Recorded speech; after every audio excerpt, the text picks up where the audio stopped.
this is not financial advice or legal advice or anything like that, but you can actually take deductions from your investment property that's taking losses off of your W-2 and your personal income. So you even if you're not cash flowing, you might save a little bit more than what you're losing on paper when it comes tax season. Ever done anything? I didn't have this right now, but I feel like it's worth talking about. Have you ever done anything with like cost seg? I've not done a cost segregation yet, just because we don't really have anything that is big enough for it to make it worth it, because those cost segregation studies are expensive.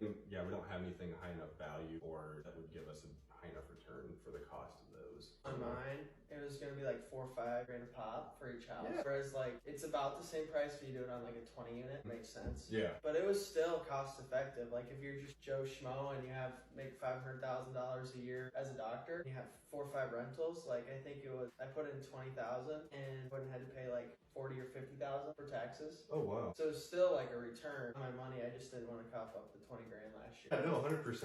And so how did that work? What made you think of wanting to do a cost segregation? Just because your portfolio was getting so big? It was getting bigger, and I know Colin had done one. He was like kind of telling me the benefits of it. I don't really know for sure the numbers, but he was telling me something like after he did a cost seg on his 40 unit property, I don't think he had to pay income tax for like the next 5 years. Wow, that's huge. Because you can roll I'm not a tax expert, but disclaimer. But from my knowledge, I think the way I understand it is you can roll the losses over every year. Yeah, like if you do an accelerated depreciation schedule, that kind of thing. And so this cost segregation studies are great. Do you want to kind of like just back up for a second and explain like what a cost segregation is, in case anybody in here doesn't know? Yeah, so cost segregation, to my understanding, not a tax expert, but you're taking, so real estate property is depreciated over 27.5 years, correct? Yes. Excluding the land? Yes. Commercial can be like 30 or 40.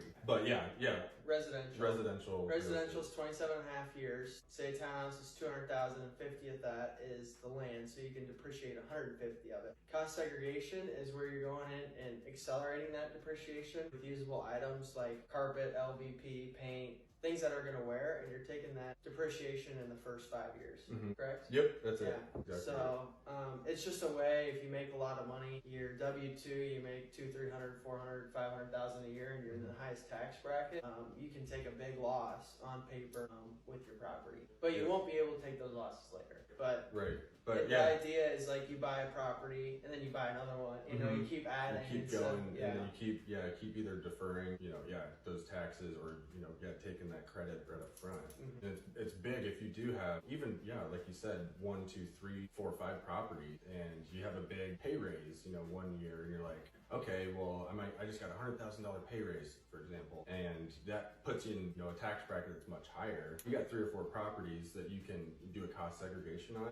You might be able to keep that full $100,000 pay raise that you just got over the next 5 years, and then you're saving money on paper is really what it. And the good thing is I've started to remind myself, because I've bought some of these properties 2 years ago, which I'm just lucky with timing. I'm getting to the point now I can do reappraisals on them and pull out that 20%.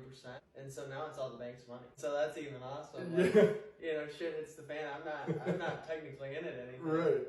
And then you can roll that money into your next one.